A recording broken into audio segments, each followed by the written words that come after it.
Hi, this is Win Claybaugh. Welcome to my Best of Masters weekly audio blog for AmericanSalon.com. Next up is one of my favorite clips from the last 20 years of inspiring interviews from Masters Audio Club. To me, it's so inspiring what you can do if you just believe in yourself. Michelle worked with me at the newspaper in Pittsburgh. She was in classified sales. And she was just sick of this job. She'd been there for a number of years and she really didn't like it.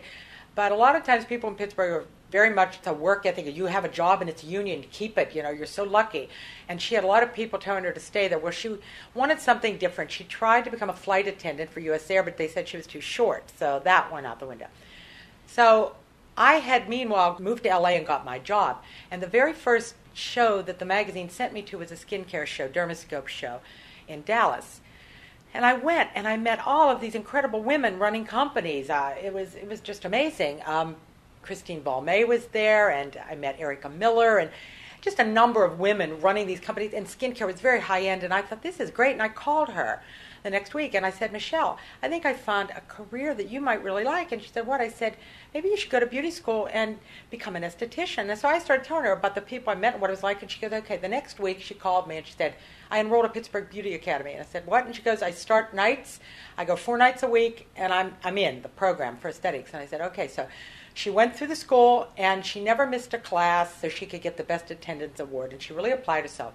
So she graduated around June, I guess, and then she was going to take her test to get licensed in the state of Pennsylvania.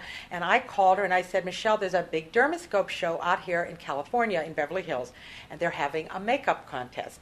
And the theme was the 1930s. You had to make up somebody to look like the 1930s. I said, why don't you come out and enter? I said, you can stay with me. My daughter, Rachel, will be your model. And all you have to do is get out here, get your flight. She goes, I don't know if I could do that. I mean, these will all be professionals, and I just graduated.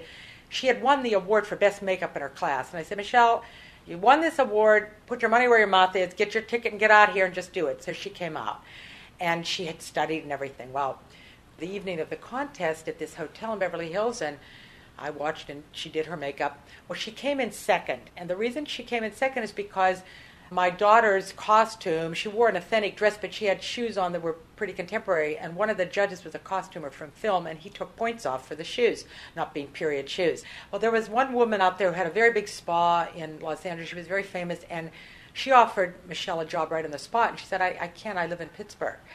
So Michelle went home.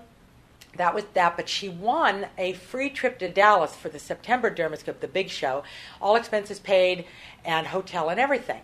So she said she was going to enter the makeup contest again, but this time the theme was an American legend, and she said she was going to do Lucille Ball.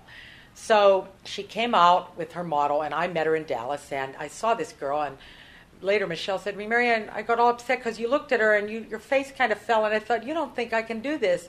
And I said, well, it wasn't that. It's just this girl looked nothing like Lucille Ball. And I thought, how's she ever going to pull this off? She was tiny. She was blonde. She had very thin lips. I thought, this is, hopeless.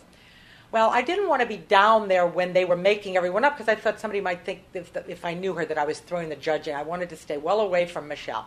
So I just went on the floor and, did my job and whatever.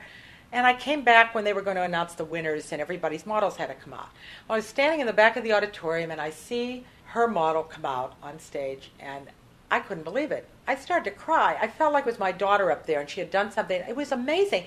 She had got a hairdresser to do a wig for her, so she had the red wig on. She had a complete period clothes this time. She went to a vintage store. The girl had a little purse with her. She was going up and down the stage going, Ricky, Ricky. She had the lips done perfect, the eyes. This girl looked so much like Lucille Ball, I couldn't believe it. So they announced the awards, and Michelle won first prize. And Christine Balmain gave her the award, and she said, you deserve this more than anyone.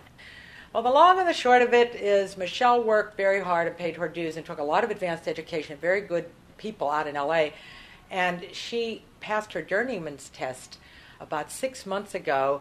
She got in the union about a year or so ago. She now does makeup for movies and television. So that's what happens when you just stay true to your dream and stay the course, and she was my best success as a best event.